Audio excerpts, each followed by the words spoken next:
Kamusta ang lahat? Marami akong gustong ibahagi sa inyo. Magdasal tayo. Panginoon, nagpapasalamat kami sa iyo. Pinupuri ka namin at niluluwalhati ka. Nagpapasalamat kami sa iyo para sa sandaling ito. Sumasamo ako sa dugo ni Jesus sa pag-uusap na ito. Sumasamo ako sa dugo ni Jesus sa bawat pamilyang nakikinig sa tinig ko. Panginoon, nagpapasalamat kami sa iyo. Banal na Espiritu, humalili.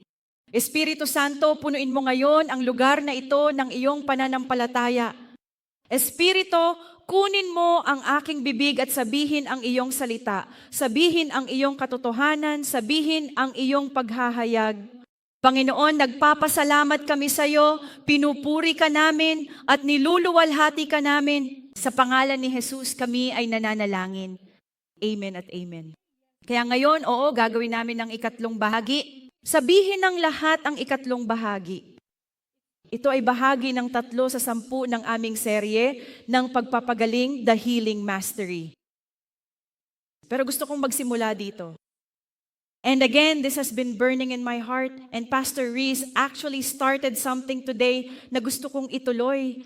Lucas 21:34 hanggang 36. Gusto kong basahin ang talatang ito na sinasabi nito, ngunit mag-ingat. Sinasabi ng lahat na mag-ingat. Mag-ingat sa inyong mga sarili at maging maingat, baka ang inyong mga puso ay mawala ng pasanin at malumbay sa pagkahilo at sakit ng ulo at pagduduwal ng pagpapakasaya sa sarili. Ang paglalasing at mga makamundong alalahanin at mga alalahanin na nauukol sa negosyo ng buhay na ito, sa mga alalahanin ng mundong ito, maliban kung ang araw na iyon ay biglang dumating sa iyo tulad ng isang bitag o isang balita. Anong araw ang pinag-uusapan natin dito? Anong araw ang pinag-uusapan ng talatang ito?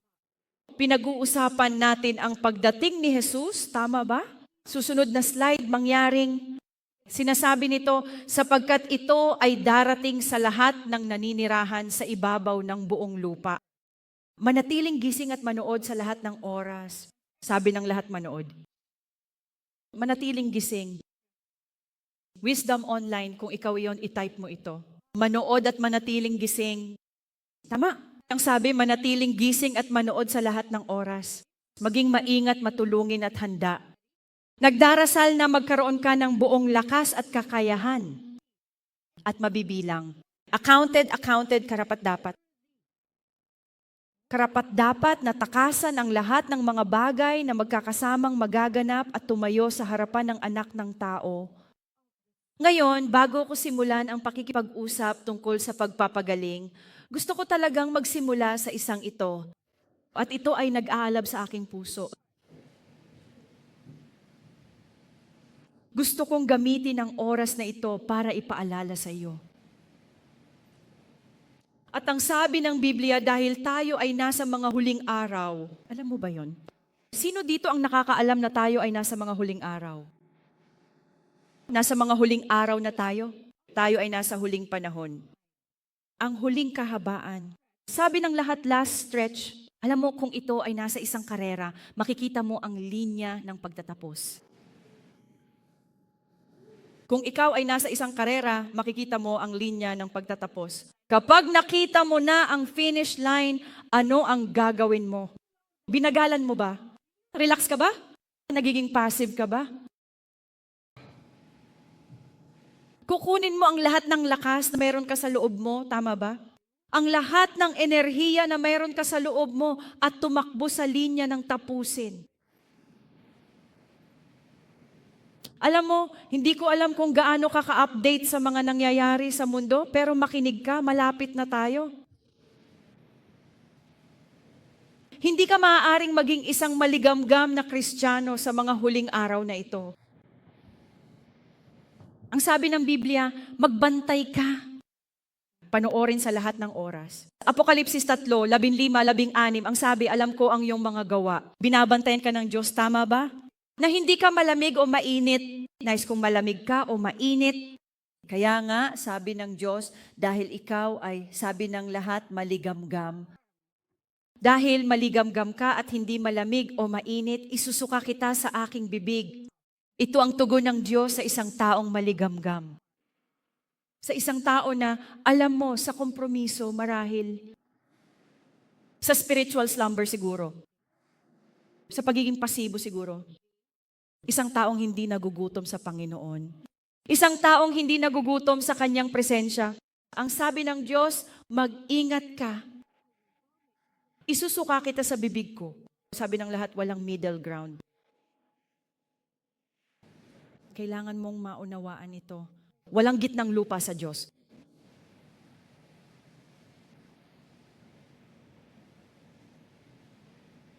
Walang gitnang lupa sa Diyos. Walang espiritual na pagkakatulog, walang pagwawalang bahala. Listen, if you are being indifferent right now, wala kang pakialam sa nangyayari sa mundo. Sino yung nandun? Oras na para gumising. Kung ang iyong focus ay ang iyong buhay lamang at ang iyong buhay lamang, oras na para gumising. Kailangan mong tumingin sa paligid at makita kung ano ang nangyayari sa mundong ito. Panahon na para magsisi kung ikaw ay maligamgam. Panahon na para bumalik kay Jesus, gumawa ng higit pa para sa kanyang kaharian, para pangalagaan ng iba sa labas ng iyong sarili. At kailangan kong sabihin ito, sabi ng lahat, oras na para pumili. Oh, oras na para pumili. Ano ang ibig kong sabihin dito? Panahon na para piliin ang mabuti kaysa masama. Oras na para piliin kung saan ka manindigan. Ano ang pipiliin mo? Pipiliin mo ba ang mabuti o tatahimik ka na lang? Oras na para pumili. Panahon na para piliin ang mga gawa ni Jesus o huwag pansinin. Panahon na para piliin kung maniwala sa rapture o hindi. Panahon na para piliin na suportahan ng Israel o hindi. Panahon na para piliin na magalit sa kasalanan o tiisin ito. Ang magalit sa sakit o tiisin ito, oras na para pumili. Makinig, darating si Jesus para sa kanyang nobya, tama? Sabi ng lahat, darating si Jesus para sa kanyang nobya. At pinag-uusapan natin ang tungkol sa simbahan. Kaya kailangan mong simulan ang paghahanay sa iyong sarili sa simbahan. Ikaw ba ay bahagi ng isang simbahan? Ginagawa mo ba ang mga gawain ng simbahan? Inihanay mo ba ang iyong puso sa kanyang nobya, ang simbahan? Ito ang mga uri ng mga tanong na gusto kong hikayatin ka na kahit papaano ay pagnilayan. Nais kong hikayatin ka ngayon, ihinto ang paglalagay ng simbahan sa iyong schedule, sa iyong buhay, at kailangan mong simulan ang pagkakaroon ng simbahan bilang iyong buhay. Yung iba dyan, pupunta lang ng church kapag convenient. Pupunta lang ng church kapag may time. Pupunta lang ng church kapag okay siya. Or pupunta lang ng church kapag may problema. Gusto kitang hikayatin muli. Simulan ang pagkakaroon ng simbahan bilang iyong buhay. Dahil muli, darating si Jesus para sa kanyang simbahan, ang kanyang nobya. Kaya narito ang isang tanong para sa iyo. Kumusta ang iyong relasyon kay Jesus? Ikaw ba ang kanyang nobya? Sinong nagsabing ikaw ang kanyang nobya? Oh, halika na. Or girlfriend ka lang. Alam mo yung pag-girlfriend ka lang, walang masyadong commitment, pupunta kung may time, i-date ka kung may pera. Kasintahan. O baka makipag-fling. Alam niyo yung fling? Oh, halika na. Or maybe hindi na mauso yun. Fling, di ba? Yung pansinin mo lang pag nandyan, pag wala, wala. Pagtutuunan mo lang ng pansin ang Panginoon ng Diyos kapag nariyan na. Kapag wala na, hindi mo na hahanapin. Hindi mo ito hahanapin. Hindi ka magugutom para sa atensyon na iyon. Hindi mo ito hahanapin. Ano ang iyong kaugnayan kay Jesus? Ikaw ba ang kanyang nobya?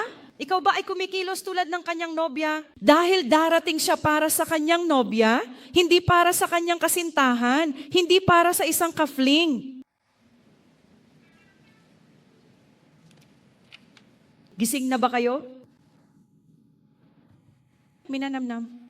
Kaya nung huling 2 linggo, pinag-usapan namin ang mga pundasyon ng pagpapagaling. Babalik ako sa topic ko ngayon, mga pundasyon ng pagpapagaling. At pinag-usapan natin ang mga pangunahing pundasyon. Maaari ba nating ipakita ang slide na yon? Ang mga pangunahing pundasyon sa pagpapagaling. Ang una ay ang pagpapagaling ay ang kalooban ng Diyos para sa iyo.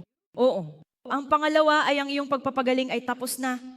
Sinasabi ng lahat na ang pagpapagaling ay tapos na. Tapos na po. Hindi mo ito hinihintay. Ikaw ay hindi nagmamakaawa para sa iyong kagalingan.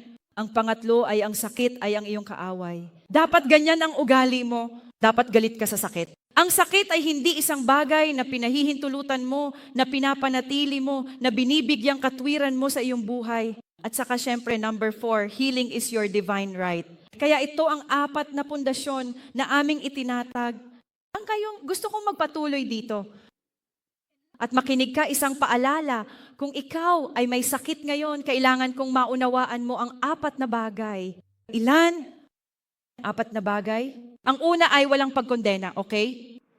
Walang pagkondena dahil maraming dahilan para gumaling at tatalakayin natin ang sakit at tatalakayin natin ito.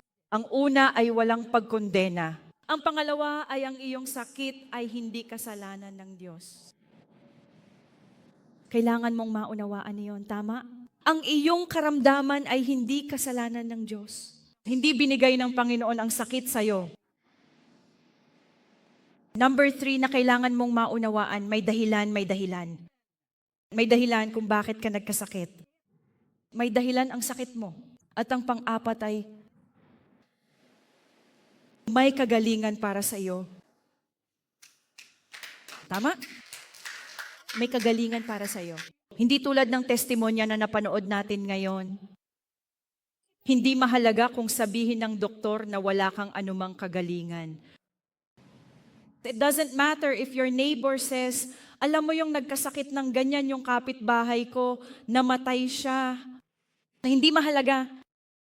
Hindi mahalaga kung ano ang karanasan ng ibang tao, iba ang iyong kaso. Sabi ng lahat, iba ang kaso ko. Iba ang kaso ko, iba ang kaso mo. Ikaw ay anak ng Diyos. Oh. Merong kagalingan para sa'yo. At iyon ang layunin ng aming serye dito. At iyon ang dahilan kung bakit ito ay isang napakahabang serye na may 10 bahagi. Dahil kailangan mong maunawaan ang bawat isa at ibibigay sa iyo ng banal na Espiritu kung ano ang sanhi ng iyong karamdaman at bibigyan ka ng isang paghahayag para sa iyong kagalingan. At gusto kong hikayatin ka habang dumadaan tayo sa serye upang hanapin ang mga iyon. Ano ang dahilan kung bakit ka nagkasakit? Tama? At nasaan ang paghahayag? Ngayon, bakit may sakit ang mga tao? Hayaan akong talakayin ito ng mabilis. Bakit may sakit ang mga tao? Tinalakay natin sa huling pagkakataon ay kasalanan. Lahat ay nagsasabi ng kasalanan.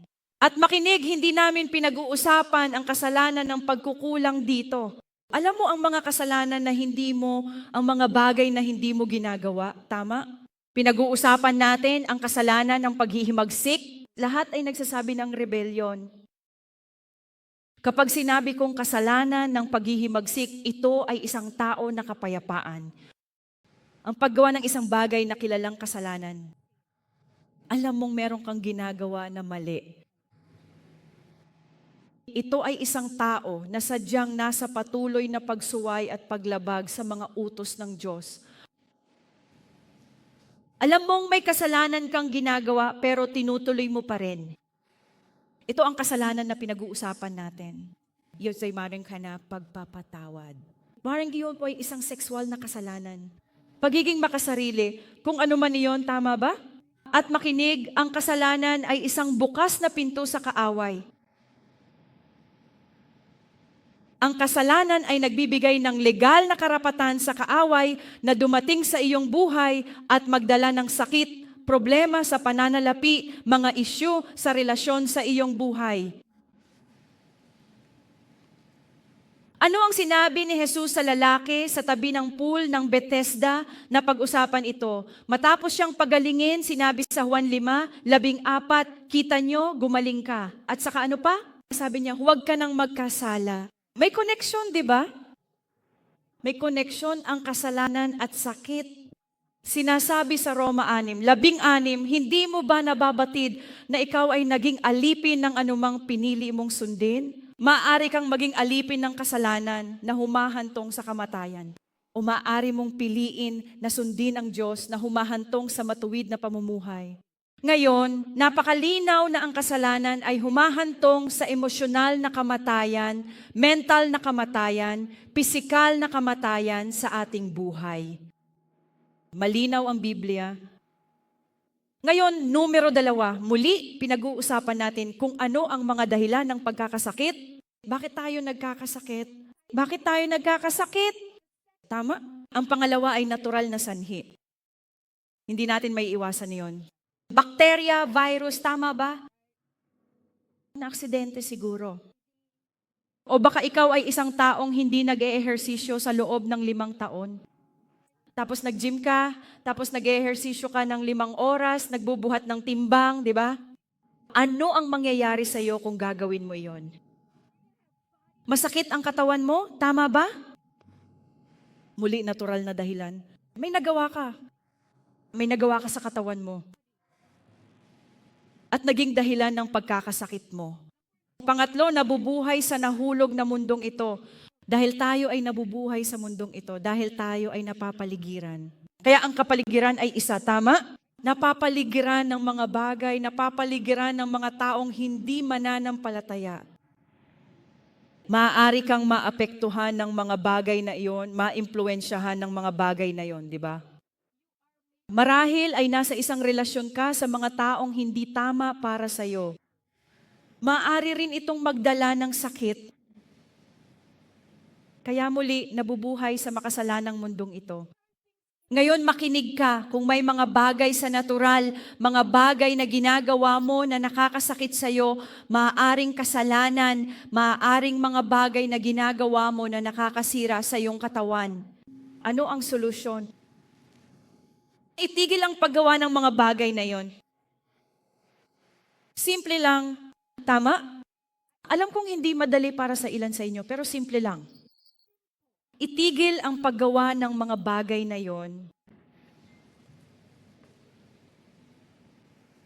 At pagkatapos ay manalangin at pagkatapos ay tanggapin ang iyong kagalingan. Number 4, mga dahilan kung bakit tayo nagkakasakit.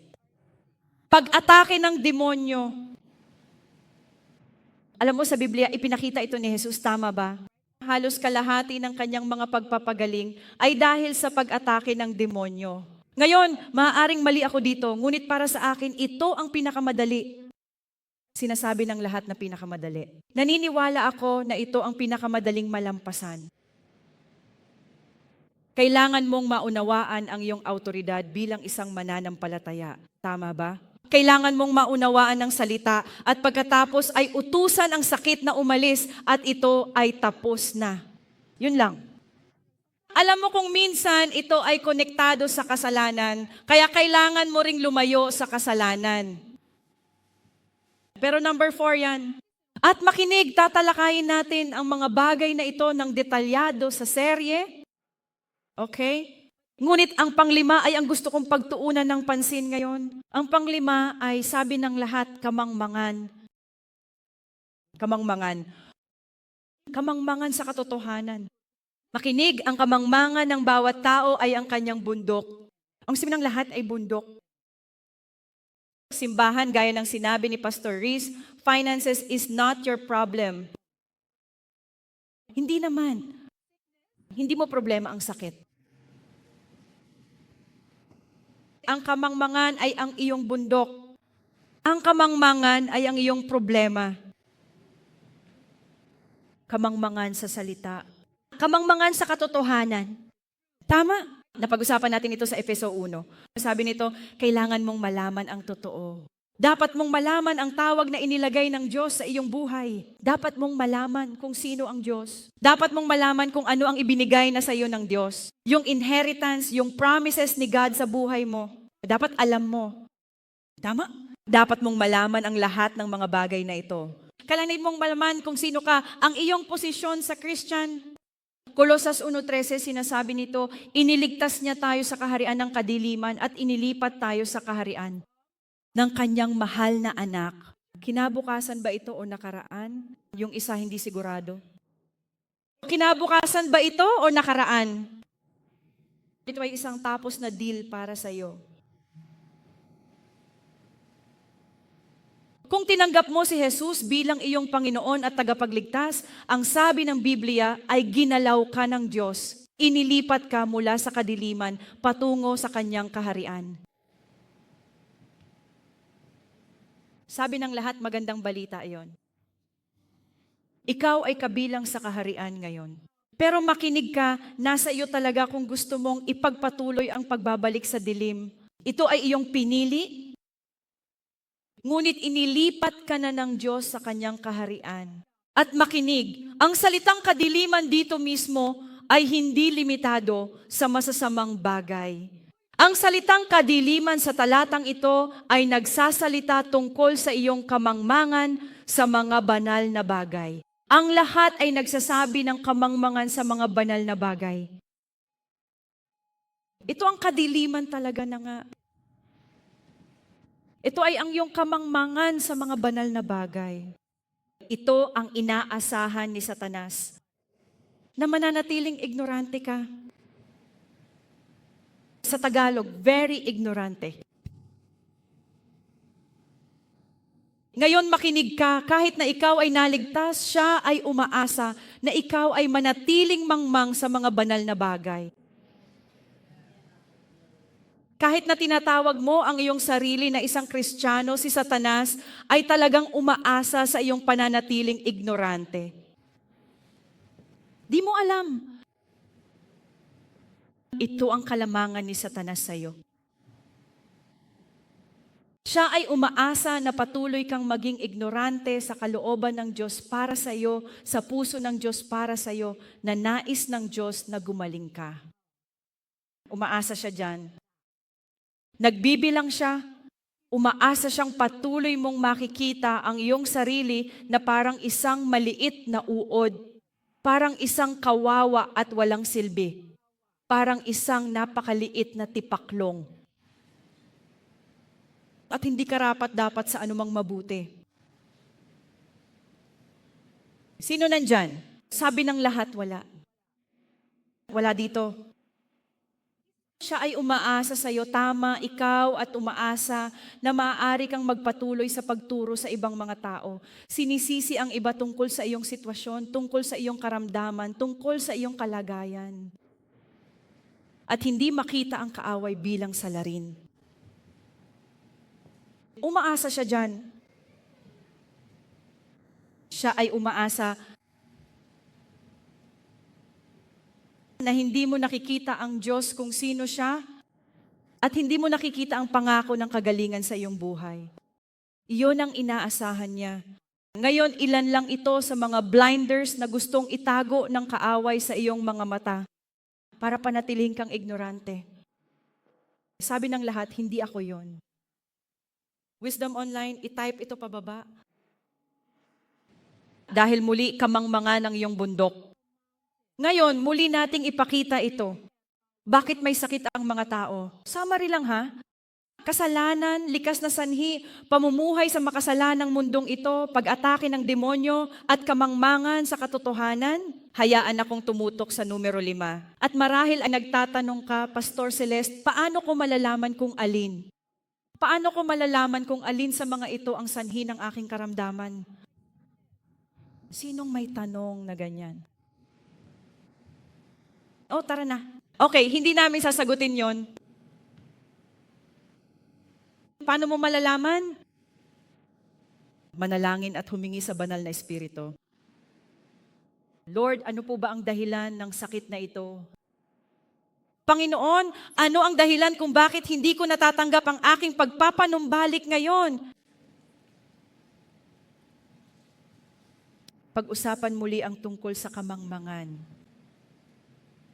Ang solusyon sa kamangmangan ay sino ang nakakaalam?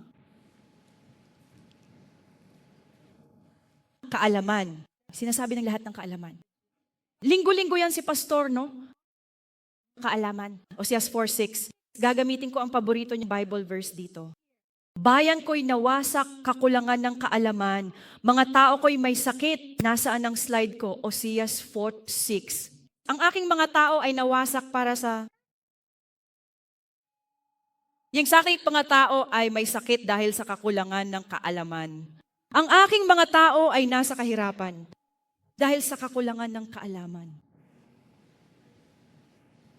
At hindi naman kaalaman ang pinag-uusapan, alam mo, naghahanap sa Google, di ba? Kaalaman na mahahanap mo mula sa ChatGPT. Hindi namin pinag-uusapan ang mga kaalamang iyon. Ang pinag-uusapan natin ay ang kaalaman sa sinasabi ng lahat ang salita, ang kaalaman sa salita ng Diyos, ang kaalaman sa mga pangako ng Diyos sa iyo. Juan 8:32, at alam mo ito, pamilyar ka dito, malaman mo ang katotohanan at ang katotohanan ay magpapalaya sa iyo. At makinig, ito ay ang katotohanan. Oo, ito ay ang katotohanan na alam mo at nauunawaan na magpapalaya sa iyo. Sinasabi ng lahat, alam at unawain. Hindi lang po yung narinig mo lang, yung naintindihan mo na salita ng Panginoon. Kapag isinaaktibo mo ang salitang iyon sa iyong buhay, pagkatapos ay isinaaktibo mo ang pagpapagaling sa iyong buhay. Ngayon makinig, anumang paulit-ulit na problema sa iyong buhay, anumang paulit-ulit na sakit sa iyong buhay, ay nag-ugat sa isang kasinungalingan. Maari ko bang sabihin iyon muli? Kung mayroong anumang paulit-ulit na problema sa iyong buhay, kung mayroong anumang paulit-ulit na sakit sa iyong buhay, ito ay nag-ugat sa isang kasinungalingan. At makinig ka, nasa iyong buhay pa rin ito dahil hindi ka naglaan ng oras, hindi mo inilaan ang oras upang hanapin ang katotohanan. Tungkol sa sitwasyong iyon sa iyong buhay, upang hanapin ang Panginoon ng Diyos tungkol sa sitwasyong iyon sa iyong buhay, naririnig mo ba ako tungkol dito?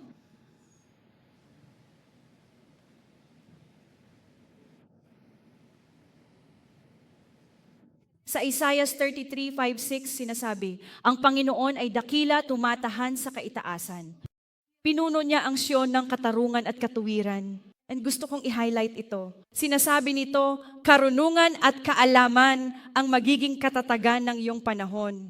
At ang lakas ng kaligtasan, ang takot sa Panginoon ay ang kanyang kayamanan. Ang karunungan at kaalaman mula sa Diyos ay magpapanatiling matatag sa iyong buhay.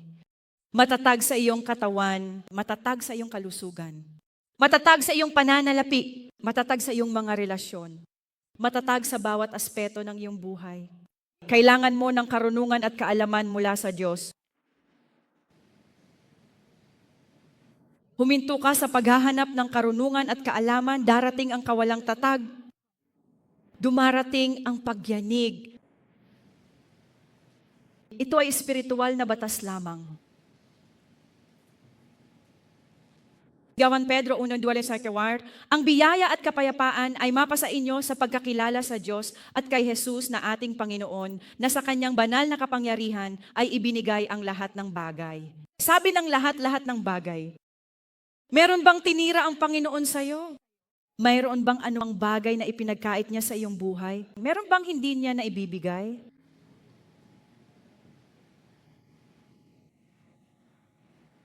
Lahat binigay sa iyo. Lahat ng bagay ay ibinigay na sa iyo. Iyan ang sinasabi ng Biblia. Lahat ng bagay na nauukol sa buhay at kabanalan. Lahat ng bagay na nauukol sa iyong buhay upang magawa mo ang mga bagay na makadiyos na kinabibilangan ng pagpapagaling. Na kinabibilangan ng enerhiya sa iyong katawan, na kinabibilangan ng karunungan upang magawa mo ang mga tamang bagay. Lahat ng sinasabi nito. At sinasabi nito na sa pamamagitan nito ay ipinagkaloob sa atin ang napakadakila at mahalagang mga pangako na sa pamamagitan ng mga ito ay kayo'y makabahagi sa banal na kalikasan na nakatakas sa katiwalian na nasa mundong ito sa pamamagitan ng pagnanasa. Maaari kang maging kabahagi ng kanyang banal na kalikasan. Ano ang ibig sabihin nito? Na maaari kang lumakad sa banal na kalusugan. Simbahan, makinig ka? Posibleng lumakad sa banal na kalusugan. Doon, King says ito ay maraming mga pangako at ang mga ito ay napakahusay. Ang unang pangkamay kong lahat ay ibibigay sa iyo. At pagkatapos ang pangalawa ay maaari kang maging at lumakad bilang kabahagi ng kanyang banal na kalikasan. Maglakad sa banal na kalusugan.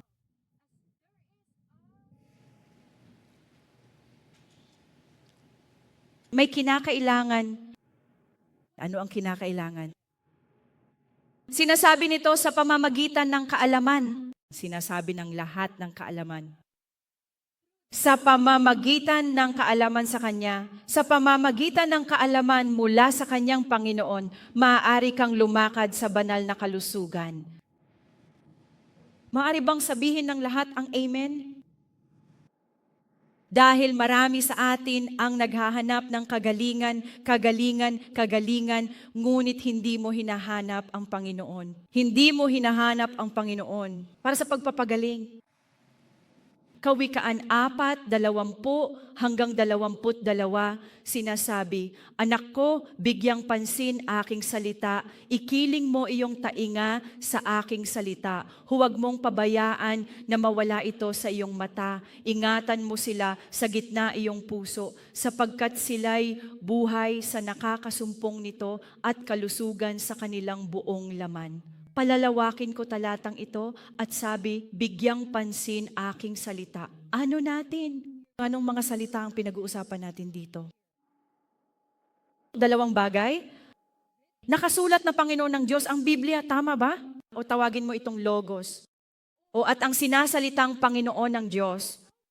Alam mo ba kapag ang banal na Espiritu ay nagsasalita sa iyo? Tinatawag nila itong rema. Ngunit ang banal na Espiritu ay nagsasalita sa iyo o magha-highlight ng isang bagay sa Biblia o magbibigay sa iyo ng tiyak na tagubilin mga ideya. Iyan ang binigkas na salita ng Diyos sa iyo. Ito ang dalawang salita na pinag-uusapan natin. At sinasabi, sapagkat sila'y buhay sa mga nakakasumpong sa kanila at kalusugan sa lahat ng kanilang laman. Ang salita ng Diyos ay nagdadala ng buhay. Buhay sa iyong katawan. Ang salita ng Diyos, sabi nito, maaari ba nating ipakita muli ang slide na iyon? Ang salita ng Diyos, ito ay kalusugan sa lahat ng iyong laman. Ito ay kalusugan din sa iyong mga bato. Ito ay kalusugan sa iyong mga baga.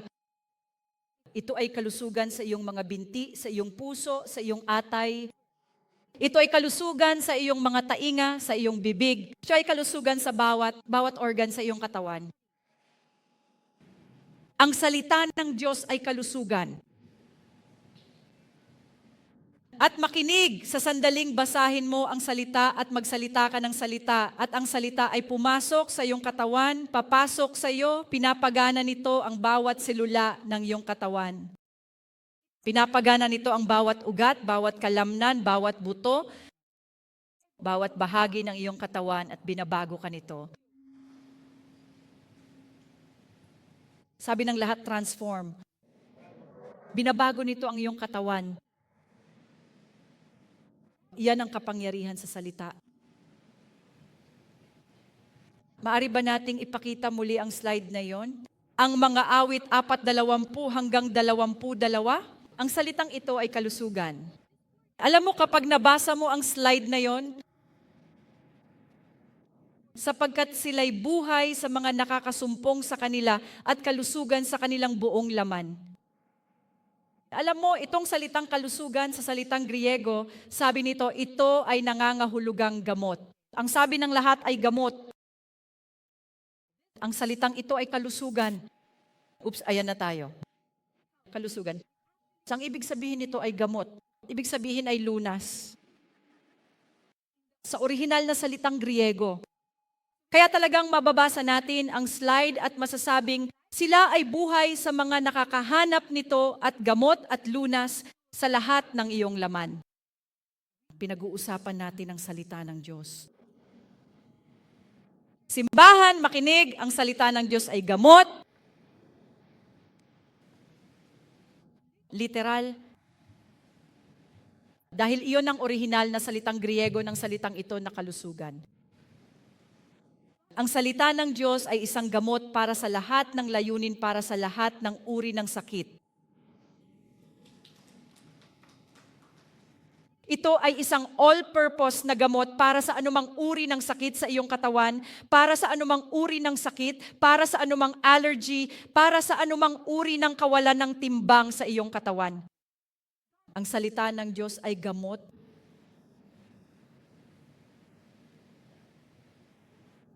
Ang salita ng Diyos ay kanyang reseta sa pagpapagaling mula sa mga makalangit na lugar. Kailangan mong makita ang salita sa isang bagong liwanag. Maari ba nating ipakita ang slide na iyon, ang reseta ng Diyos? Ito ang pangunahing dahilan kung bakit namin nilikha ang aklat na ito, ang reseta ng Diyos para sa magandang kalusugan. Ito ang iyong pang-araw-araw na reseta. At gusto ko ito, sabi nito, na binibigkas ng 3 beses sa isang araw. Yan ang reseta mo, makinig ka. Ang bibigkasin ng 3 beses sa isang araw hanggang sa dumating ang tadhana at matanggap mo ang iyong kagalingan. Ngunit makinig minsan sa isang araw upang mapanatili ang pananampalataya at manatiling gumaling. Kapag gumaling ka, 1 beses sa isang araw. Ngunit makinig ka, kung lumalala ang sitwasyon, okay, ano ang gagawin mo? Dagdagan ang paggamit sa 6 na beses sa isang araw. Gusto mo yan? Walang mga hindi ka nais-nais na epekto. Walang panganib ng labis na dosis. Saan ka makakahanap ng ganitong gamot na walang side effect? Kahit nabasahin mo ito ng 6 na oras, walang labis na dosis. Ito ang reseta ng Diyos para sa iyo. Ito ay kanyang salita. Makinig ka, kung masusunod mo ang tagubilin ng iyong doktor, tama ba? Ininom mo ito 3 hanggang 4 na beses sa isang araw ayon sa relihiyon, tama? Maari mong sundin ito? Maari mong sundin ang reseta ng Diyos para sa iyo.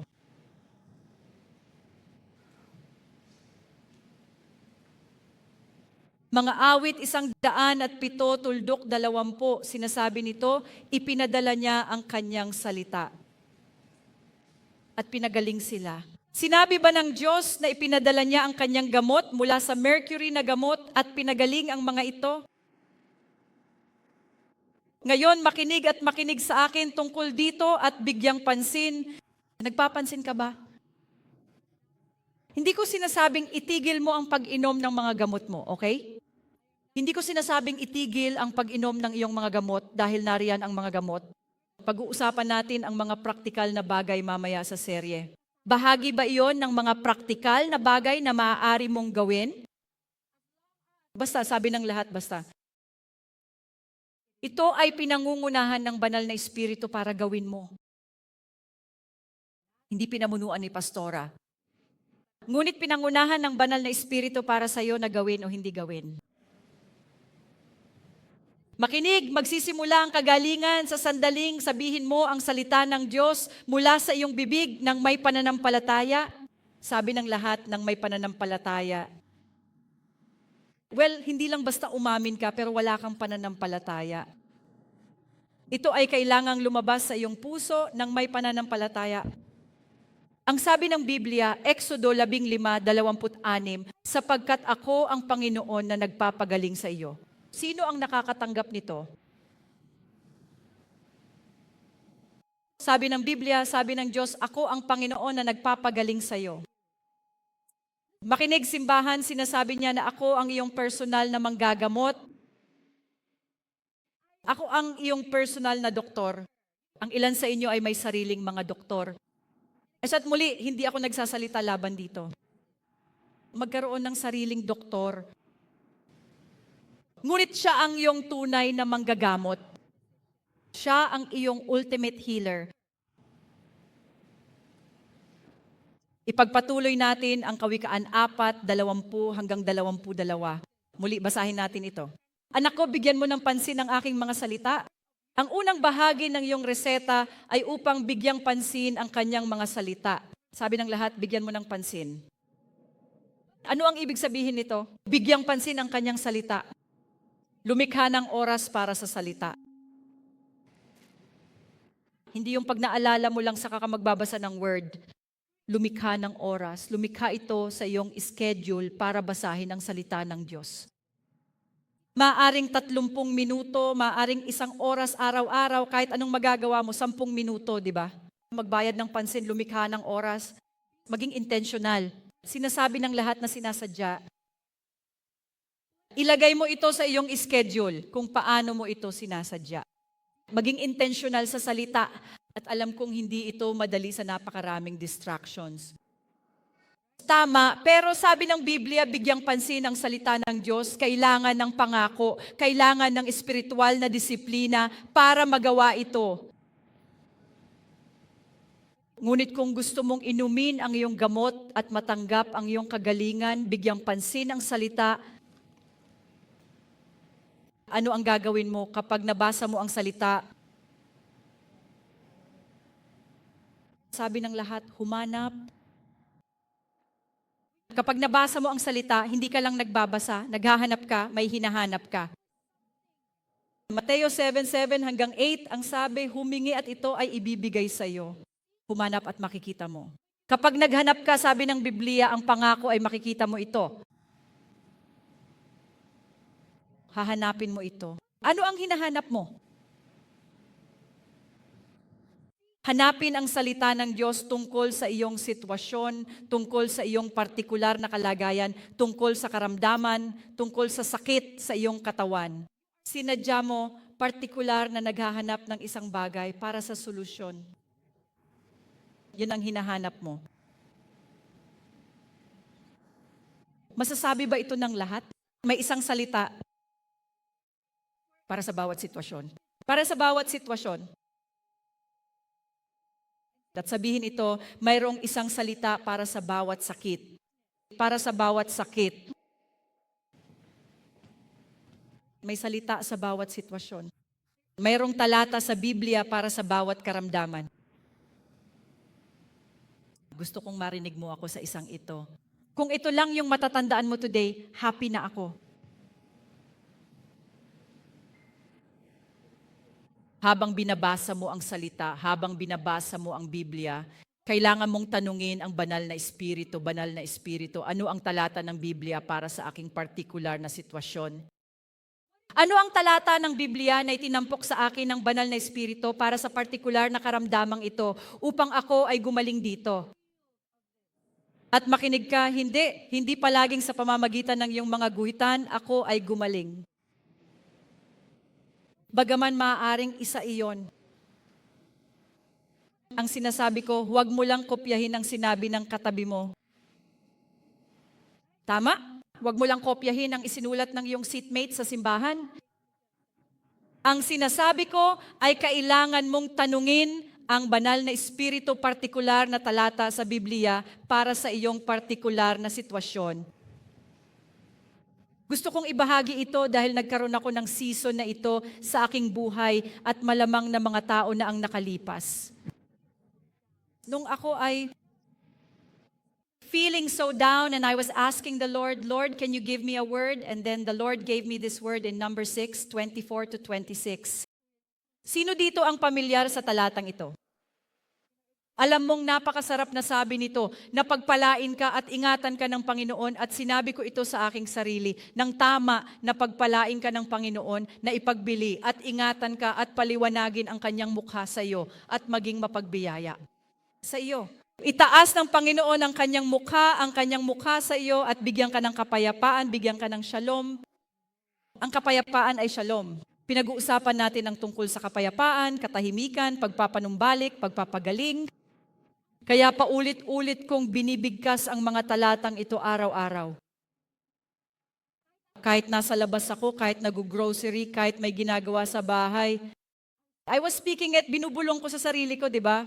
Ganyan mo ginagamit ang kanyang salita para sa iyong particular na sitwasyon. I just really want to share this with you all again, kamakailan lang. Maliit na bagay lang pero nakakainis. Kasi there's this couple of days, very consecutive days, na paggising ko sa umaga, sobrang pagod ang nararamdaman ko. Kahit na mahaba yung tulog, who here have experienced that, right? Alam mo, minsan nararanasan mo yan, pero halos araw-araw kong nararanasan. Alam mo, nakaramdam ako ng pagod. Feeling ko hindi ako nagpapahinga, di ba? At wala akong gustong gawin. Hindi ako na-motivate sa mga bagay-bagay. At tinatanong ko ang Diyos, Panginoon, maaari mo ba akong bigyan ng isang salita? Ayoko ng ganito sa buhay ko. Kaya binigyan ako ng Diyos ng isang salita at ang Roma 8:11 ay nagsalita sa akin.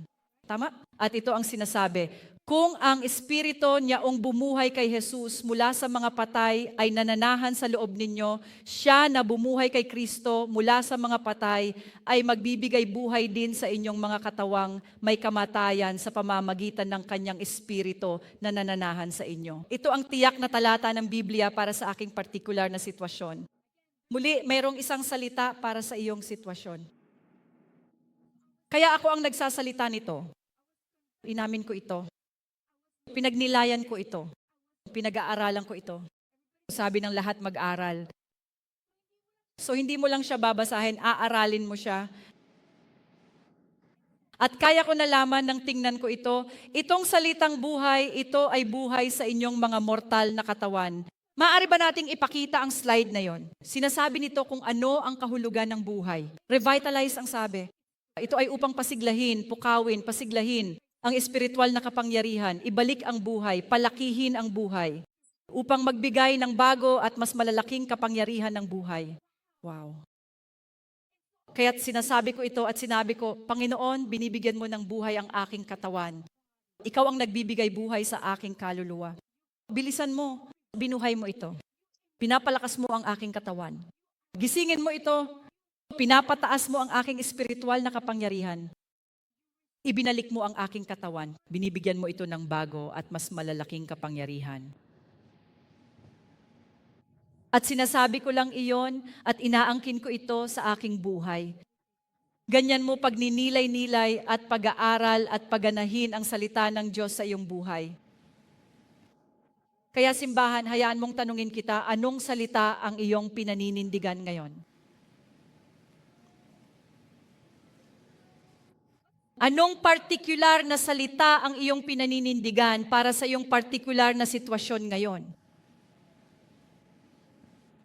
Kung wala oras na upang tumingin at magtanong sa banal na espiritu at maghanap at kumuha ng isa para sa iyong partikular na kalagayan. Napakahalaga nito dahil alam mo kung ano, kapag hiniling mo sa mga tao na ipagdasal ka, tama ba? Sis, kuya, ipagdasal mo ako. Ngayon, kailangan mong hayaan sila, ito ang taludtod na aking pinaninindigan. Maaari kang manindigan sa pananampalataya sa akin? Kung wala kang talata sa Biblia, paano nila mailalapat ang kanilang pananampalataya, ilakip ang kanilang pananampalataya sa iyong panalangin? Mas mahirap.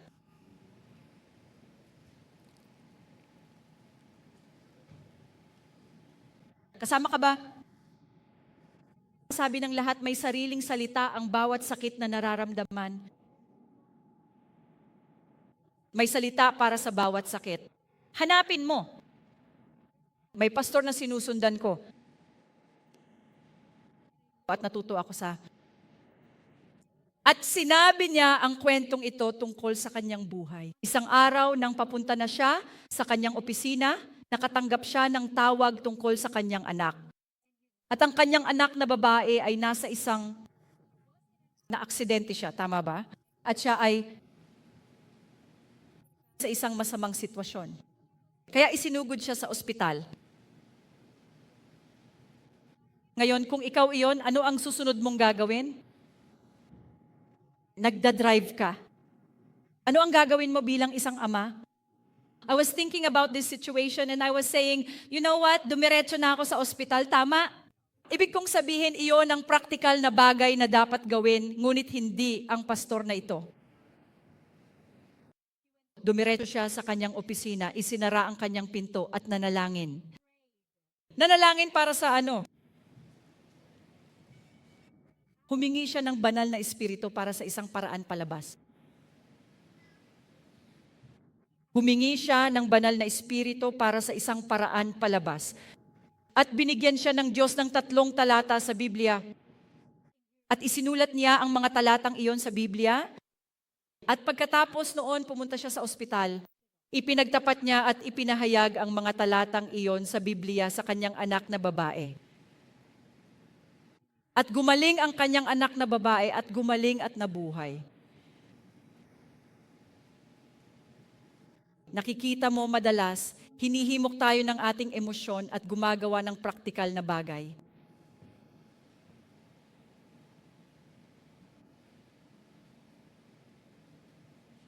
Ngunit simbahan, mayroong isang paraan para sa iyo. Sabi ng lahat, may paraan para sa akin.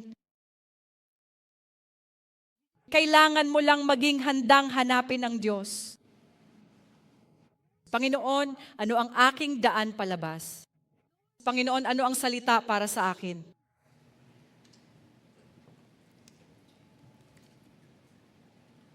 Kawikaan 4:20 hanggang 22 muli. Sinasabi nito, anak, bigyang pansin ang aking mga salita. Ikiling mo ang iyong mga tainga sa aking mga kasabihan. Sabi nito, ikiling mo ang iyong tenga sa kanyang kasabihan. Sandal. Ano ang ibig sabihin ng incline?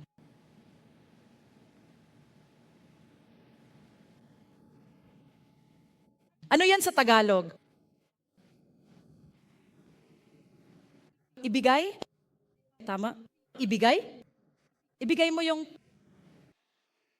Ito on. Ayan na tayo. Maraming salamat para dyan. Ito ang pangalawang mahalagang bahagi ng iyong reseta dito mismo. Tama ba?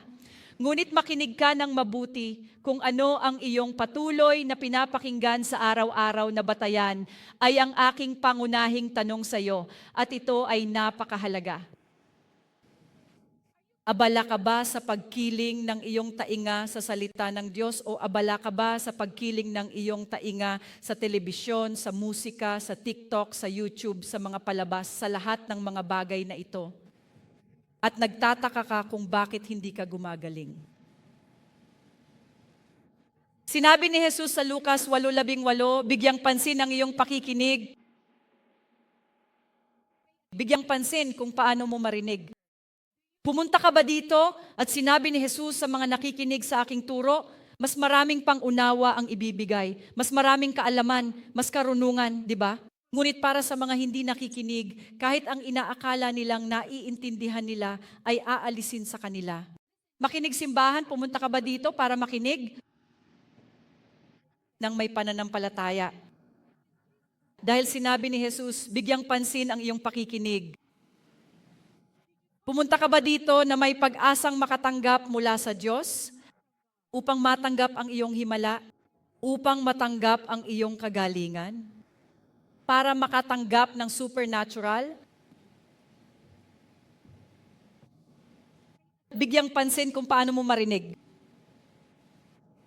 Makinig kapag binabasa mo ang salita ng Diyos, nakakaharap mo ang Panginoon ng Panginoon at ang Hari ng Hari. Nakatagpo mo si Jesus. Hindi ka lang nakikinig sa akin, nakikinig ka kay Jesus.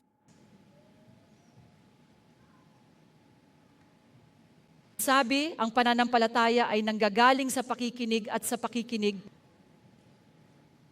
sa salita ng Diyos. Pinapagana mo ang pananampalataya sa pakikinig sa salita ng Diyos. Lucas 5:15, ito ay nagsasabi, gayunpaman, ang ulat ay lumaganap tungkol sa kanya lalo na. Ito ay si Jesus. Tama ba? At ang napakaraming tao ay nagtipon upang makinig at upang pagalingin niya. Napansin mo bang sila ang unang nakarinig? Una, kailangan mong pumunta upang marinig ang salita. Iyon ang unang hakbang. At pagkatapos ang iyong pananampalataya ay naisaaktibo. At pagkatapos ay matatanggap mo ang pagpapagaling. Alam mo, maraming beses na gusto mo itong automatiko. Pwedeng bigay mo na lang yung healing sa akin. Ayoko na malaman yan. Ngunit ang sabi ng Biblia, kailangan mong marinig ang salita. Paganahin ang iyong pananampalataya at pagkatapos matatanggap mo ang iyong pagpapagaling. At pagkatapos ay ang ikatlong bahagi, sinasabi nito, huwag hayaan silang mawala sa iyong mga mata. Panatilihin ang salita sa harap ng iyong mga mata.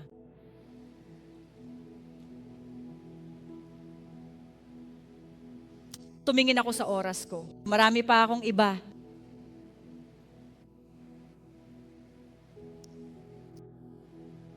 Pwede ko bang ituloy?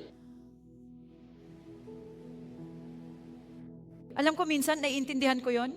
Alam ko minsan, pagdating sa Biblia, Biblia na naman, salita na naman ng Diyos. Naintindihan ko. Minsan ito ay napakaraming sinasabi o ito ay madalas na pinag-uusapan at ito ay nawawala. Nawawalan ka ng interest kahit papaano. Naiintindihan ko naman yon. Ngunit ito ay kapag hiniling mo sa banal na Espiritu, Panginoon, ibigay mo sa akin ang pagnanais na iyon. Bigyan mo ako ng gutom na iyon. Paganahin ang kagutuman na iyon sa aking puso upang mas hanapin ka, upang hanapin ang iyong salita.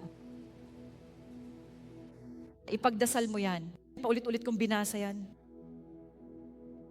Tama? Naintindihan ko naman yon. Naintindihan kita.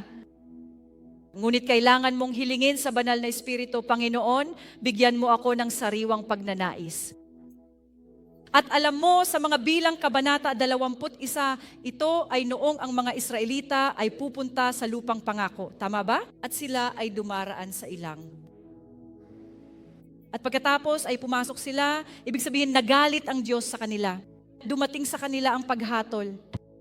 At mayroong libu-libo, lahat ay nagsasabi ng libu-libo.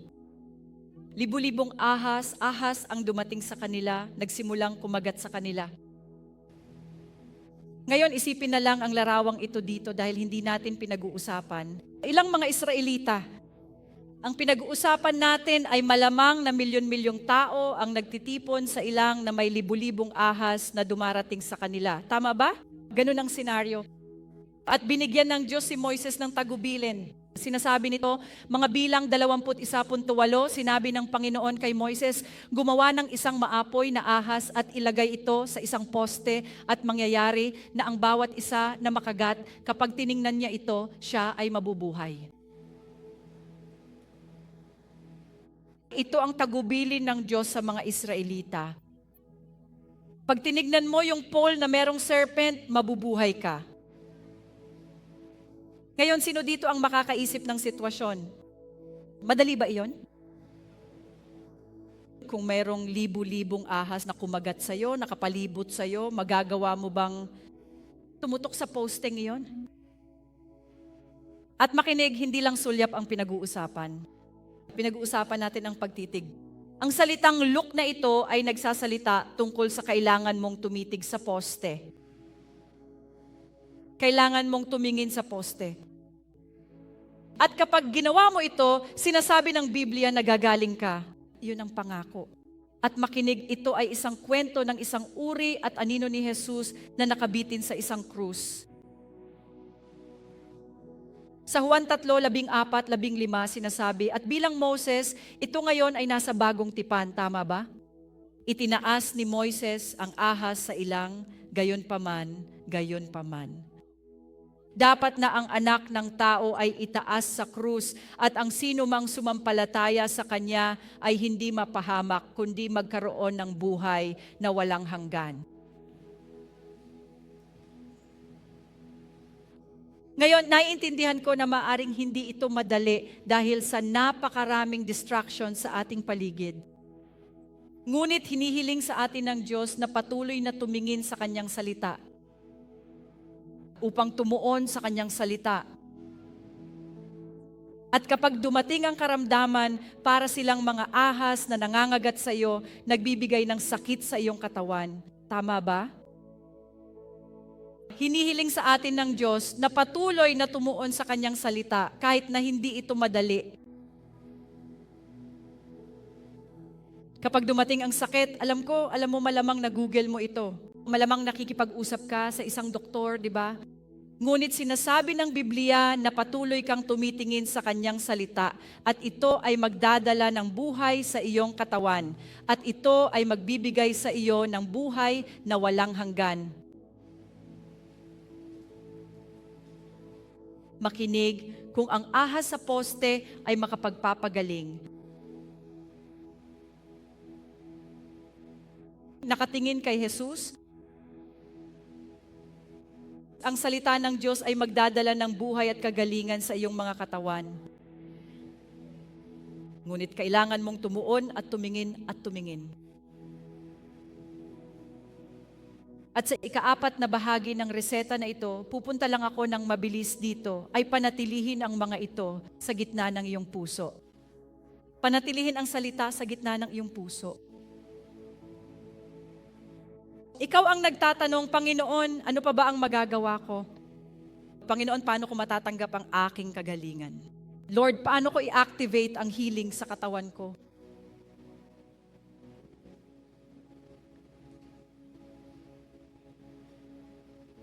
You know, I was asking God, Lord, anong gusto mong sabihin today? Sabi ng Diyos, kapag patuloy mong hinahanap siya, kapag patuloy mong hinahanap ang kanyang salita, kapag patuloy kang tumutok kay Jesus, kapag patuloy kang tumutok sa salita ng Diyos, alam mo kung ano ang makikita mo.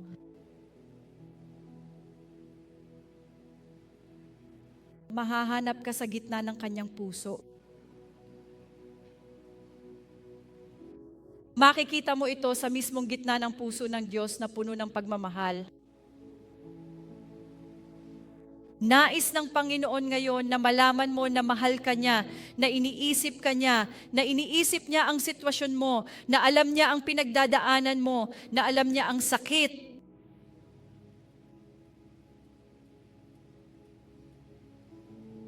At ang kanyang pagmamahal at ang kanyang salita ay sapat na upang dalhin ang kagalingang iyon sa iyong katawan.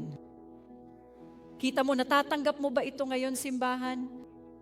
Maaari ko bang hilingin sa lahat na tumayo, mangyaring?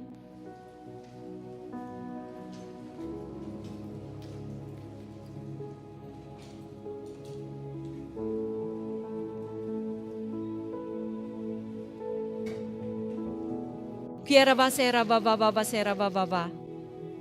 Quiera va sera va va va va va. Maaari ko bang hilingin sa lahat na ipikit lamang ang iyong mga mata at iyuko ang iyong mga ulo.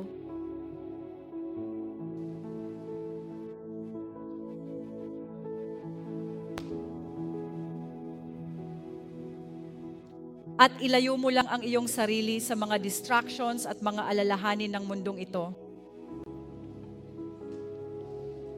Kahit sa sakit ng katawan mo, ngayon, ilayo mo lang ang sarili mo sa anumang distraction ngayon. At tumutok lamang sa pagkakaroon ng pakikipagtagpo sa mga hari ng mga hari at sa Panginoon ng Panginoon.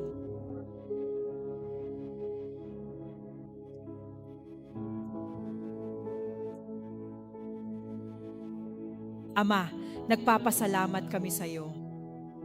Ama, nagpapasalamat kami sa iyo para sa paghahayag. Salamat. Ikaw, Panginoong Diyos, sa pagpapaalala sa amin ng iyong mga pangako, ng iyong salita, ng mana na mayroon kami, ng kagalingan, ng lahat ng ibinigay mo sa amin. Panginoong Diyos, ngayon pa lang kami ay humihingi ng kapatawaran sa iyong paniniwala sa mundo, sa paligid namin, ng higit pa sa iyong salita. Panginoon, nais naming humingi ng iyong kapatawaran sa hindi pagtitiwala sa iyong salita, sa hindi pagtitiwala sa iyong katotohanan, sa pakikinig sa aming doktor ng higit kaysa sa iyong salita. Panginoon, nais naming humingi ng kapatawaran sa katigasan ng aming mga puso. Sa ngayon, gusto ko lang basagin ang bawat tigas ng puso ngayon.